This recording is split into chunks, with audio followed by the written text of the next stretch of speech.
Hello students, welcome back my YouTube channel A2 study classes. आपको पिछले video में form classes के बारे में बता दिए थे और अभी तक आपने मेरे YouTube channel A2 study classes को सब्सक्राइब नहीं किए हैं तो सब्सक्राइब कर ले और ऑल नोटिफिकेशन पे कर ले ताकि जब भी वीडियो को अपलोड करे तो सबसे पहले नोटिफिकेशन आपके पास पहुंच जाए। तो आइए हम लोग आगे बढ़ते हैं। मैं आपको फॉर्म क्लासेस तक बता दिया था। फॉर्म क्लासेस क्या होता है ये बात समझिएगा कि फॉर्म क्लासेस के जो काइंड्स होते हैं, चार भेद होते हैं। मैं वहां तक आपको बता दिया था। सब form classes, kinds of form classes, kinds of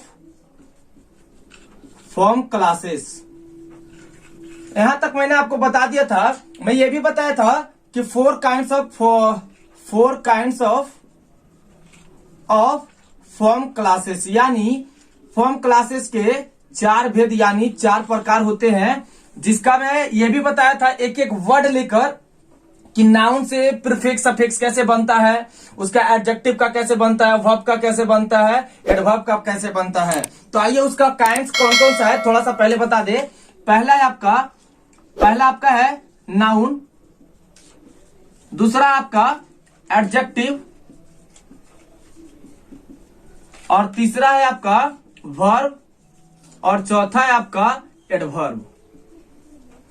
यहां तक मैं आपको बता दिया था इसके पिछले वाले वीडियो में। ये आपका पार्ट 6 है, ये आपका पार्ट 6 है क्लास 10th और क्लास 12 के लिए जो बिहार बोर्ड की प्रिपरेशन जो 2023 में एग्जाम देंगे उनके लिए बेसिक इंग्लिश ग्रामर है। तो ये चार पार्ट होते हैं, यहां तक मैंने आपको बताया था। तो अभी तक आपने चैनल पे नए हैं तो चैनल को सब्सक्राइब करें और इसके पिछले वीडियो आप जरूर देखें ताकि आपको स्टेप बाय स्टेप अच्छे से समझ में आए। तो अगला हम पढ़ेंगे, आपको हम बताए थे स्ट्रक्चर वर्ड्स। स्ट्रक्चर वर्ड्स के बारे में बताए थे जो एक इंटरेस्टिंग चैप्टर है, जो एक इंटरेस्टिंग पार्ट है। आइए उसके आगे हम लोग बढ़ते हैं। ये हम लोग जानेंगे कि स्ट्रक्चर वर्ड्स क्या होता है, स्ट्रक्चर वर्ड्स का डेफिनेशन क्या होता है। तो आइए समझते हैं। Structure words are such words which are not affected by affixes। यहां पर मैंने आपको बताया था कि affixes का मतलब क्या होता है, आपका प्रीफिक्स होता है, प्रीफिक्स एंड सफिक्स होता है। जिसका प्रीफिक्स का मतलब आपका होता है उपसर्ग होता है और सफिक्स का मतलब प्रत्यय होता है। तो आप लोग समझिएगा बहुत अच्छा से, ऐसा शब्द जो उपसर्ग और प्रत्यय को प्रभावित नहीं करता है वही आपका स्ट्रक्चर वर्ड्स कहलाता है। आशा करते हैं यहां तक आपको अच्छे से समझ में आ रहा होगा। अब इसके आगे हम लोग बढ़ते हैं कि स्ट्रक्चर वर्ड्स का काइंड्स होता है। तो अब लिखेंगे kinds of structure words, kinds of structure words. तो स्ट्रक्चर वर्ड्स के कितने प्रकार यानी भेद होते हैं, तो लिखेंगे क्या, काइंड्स ऑफ स्ट्रक्चर वर्ड,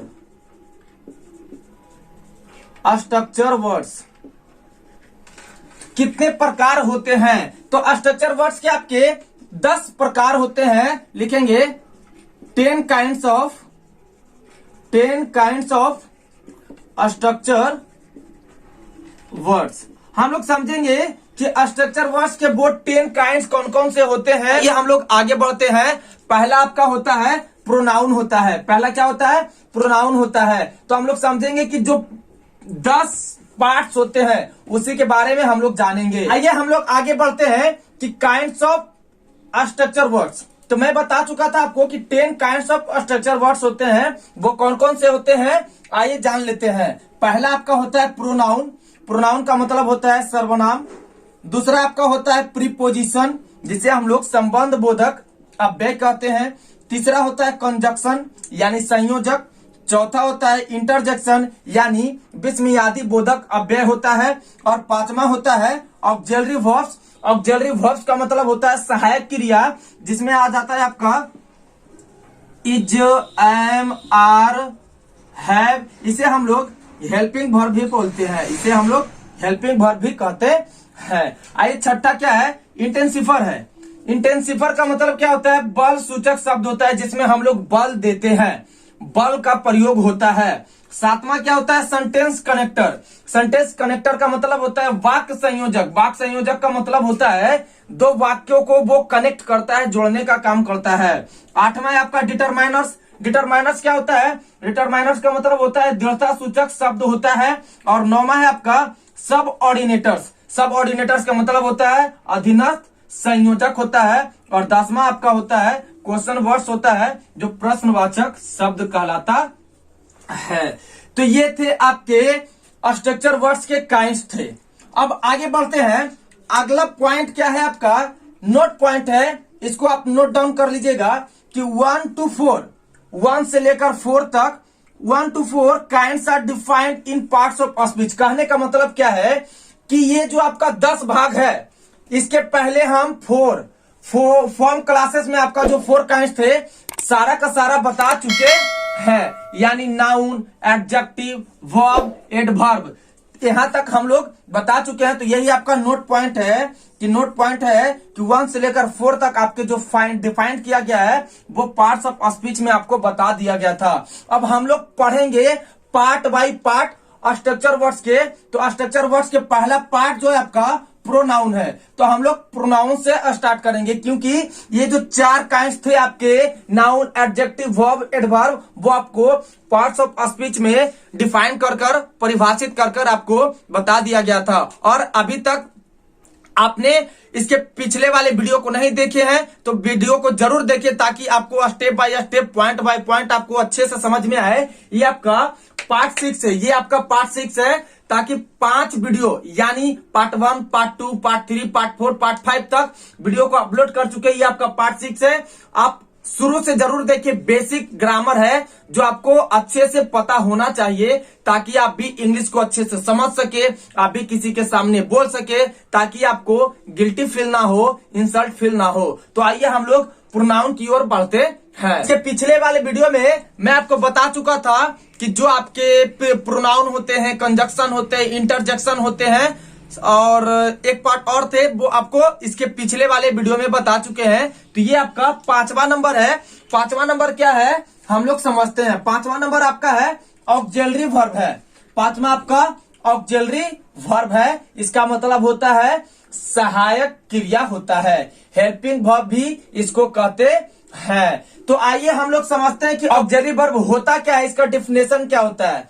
तो समझते हैं कि the verbs which meet with main verb and helpful to make tense and question is called auxiliary verbs। कहने का मतलब क्या है कि क्रिया, वैसा क्रिया जो मेन वर्ब के साथ मिलता है, वो मेन वर्ब के साथ मिलता है और टेंस को और क्वेश्चन को बनाने में वो उसको क्या करता है, हेल्पफुल करता है, यानी उसका मदद करता है। वही आपका ऑक्सिलरी वर्ब कहलाता है।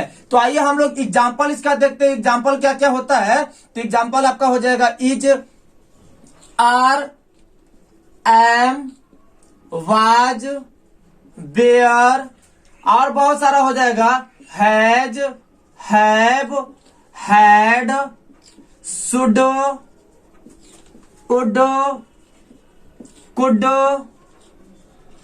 Might, may, etcetera etc। बहुत सारा हो जाएगा। तो ये था आपका ऑक्सिलरी वर्ब। आइए हम लोग आगे बढ़ते हैं। छठा इंटेंसिफर्स है। इंटेंसिफर्स का मतलब क्या होता है, सारा कुछ वीडियो में बता चुके हैं। उसका हिंदी होता है बल सूचक शब्द होता है। तो इंटेंसिफर्स क्या होता है समझते हैं कि intensifiers are such words which come before adjective, adverb and make it stronger और एम्फैटिक। कहने का मतलब क्या है, एक बार और अच्छा से समझिएगा कि intensifiers are such words which come before adjective, adverbs and make it stronger और एम्फैटिक। कहने का मतलब क्या है कि बल सूचक एक ऐसा शब्द है जो एडजेक्टिव यानी विशेषण और क्रिया विशेषण से पहले आकर उसको प्रभावित करता है और प्रभावित कर उसको बल सूचक बनाता है। उसी को हम लोग इंटेंसिफर्स कहते हैं, यानी बल सूचक कहते हैं। आइए इसका एग्जाम्पल समझते हैं। इसका एग्जाम्पल क्या होता है, आपका हो जाएगा जैसे वेरी, और हो जाएगा क्या आपका, और हो जाएगा आपका मोर, और हो जाएगा मोस्ट, ईटीसी एक्सेट्रा, और ईटीसी बहुत सारे एग्जाम्पल्स हो जाएंगे। आइए हम लोग सातवां की ओर बढ़ते हैं। सातवां है आपका सेंटेंस कनेक्टर है। सातवां आपका क्या है, सेंटेंस कनेक्टर। इसका डेफिनेशन क्या होता है, आइए समझते हैं। सच conjunction which joins only two sentences is called sentence connector।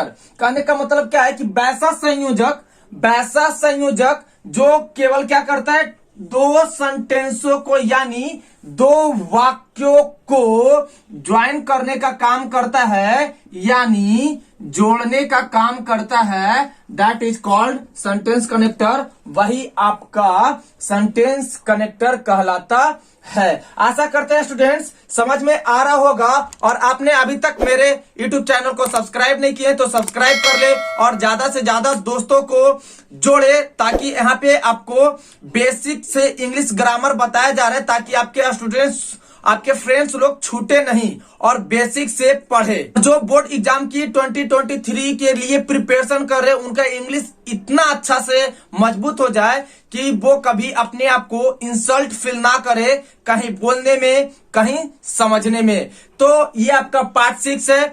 Part 1, part 2, part 3, part 4, part 5 आपके नीचे डिस्क्रिप्शन में प्लेलिस्ट का लिंक दिया हुआ है, आप जरूर देखिए ताकि आपको बेसिक से समझ में आए। क्या हम लोग सेंटेंस कनेक्टर का इसका एग्जांपल समझ ले। इसका एग्जांपल क्या होता है, आइए एग्जांपल समझते हैं कि some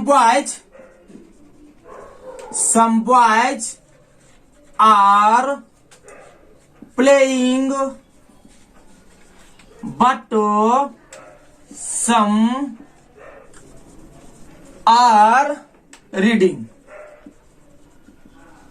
यहाँ पे देखिएगा कि सेंटेंस कनेक्टर का काम कौन कर रहा है, यानी दो सेंटेंसों यानी दो वाक्यों का जोड़ने का काम क्या कर कौन रहा है। तो एग्जांपल क्या है कि सम बॉयज आर प्लेइंग, यानी कुछ लड़के खेल रहे हैं, लेकिन सम आर रीडिंग, कुछ पढ़ रहे हैं। यानी ये जो बट है, ये बट का मतलब क्या होता है, लेकिन होता है।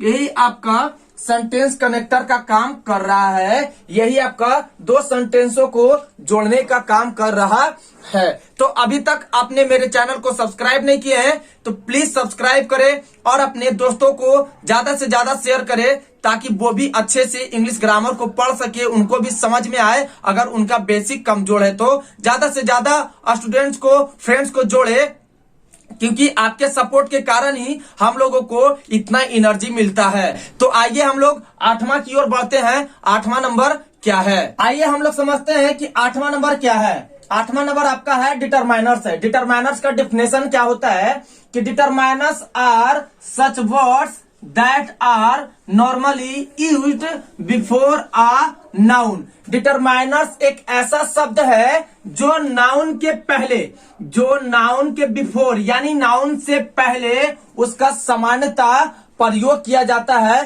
प्रयुक्त किया जाता है, यूज किया जाता है, उसी को हम लोग डिटरमाइनर्स कहते हैं। That is called determiners. अब आगे बढ़ते हैं हम लोग कि डिटरमाइनर्स के काइंड्स होते हैं। डिटरमाइनर्स के काइंड्स होते हैं, वो कितने काइंड्स होते हैं तो हम लोग समझते हैं कि kinds of determiners, kinds of determiners, determiners यानी डिटरमाइनर्स के कितने भेद होते हैं यानी प्रकार होते हैं। तो लिखेंगे 6 काइंड्स ऑफ डिटरमाइनर्स। डिटरमाइनर्स यानी डिटरमाइनर्स के 6 भेद होते हैं। वो कौन कौन से होते हैं हम लोग जानते हैं। आइए हम लोग आगे बढ़ते हैं कि डिटरमाइनर्स के जो 6 भेद होते हैं वो कौन कौन से होते हैं। पहला आपका है आर्टिकल। आर्टिकल का मतलब क्या होता है, अभिपद या उपपद होता है। दूसरा आपका है पोजेसिव एडजेक्टिव। पोजेसिव एडजेक्टिव का मतलब होता है संबंध बोधक विशेषण होता है। आप लोग अच्छे से याद रखिएगा, समझ में आएगा, बहुत अच्छा से आएगा। और अगर कोई प्रॉब्लम या डाउट होता है तो नीचे कमेंट बॉक्स है, कमेंट करे, जरूर करे, ताकि हम आपको अच्छे से अच्छे और तरीका से समझाएं, ताकि और आप ज्यादा बेटर अच्छे से समझ सके। और आगे बढ़ते हैं। तीसरा है आपका डेमोन्स्ट्रेटिव एडजेक्टिव। डेमोन्स्ट्रेटिव एडजेक्टिव का मतलब क्या होता है? संकेतवाचक विशेषण होता है।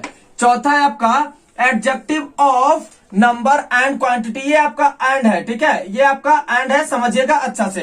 Adjective of number and quantity, संख्या एवं परिमाण वाचक विशेषण। पांचवा आपका है डिस्ट्रीब्यूटिव एडजेक्टिव। डिस्ट्रीब्यूटिव एडजेक्टिव यानी कहने का मतलब है विभाग सूचक विशेषण। और छठा है आपका इंट्रोगेटिव एडजेक्टिव। आप लोग तो जानते ही होंगे, प्रश्नवाचक विशेषण होता है। तो ये सभी के बारे में हम लोग पार्ट बाय पार्ट हम लोग जानेंगे। आपके अगले वीडियो में मैं आपको सारे को, ये जो 6 भेद है आपके डिटरमाइनर्स के, सारे के अलग अलग डिफिनेशन है, सारे को मैं बताऊंगा अगले वीडियो में।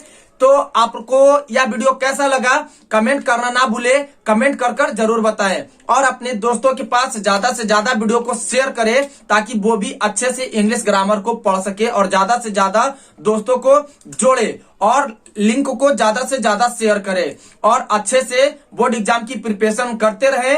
और जो इस बार क्लास 10 की एग्जाम दे रहे हैं 2022 में, उनके लिए बेस्ट ऑफ लक। अच्छे से एग्जाम दे, उनका अच्छा से नंबर आए, बहुत अच्छा मार्क्स आए, उनका कहीं ना कहीं कोई भी कॉलेज या यूनिवर्सिटी में उनका अच्छा से एडमिशन हो जाए। तो मिलते हैं स्टूडेंट्स आपको अगले वीडियो में, नेक्स्ट वीडियो में। Bye, take care.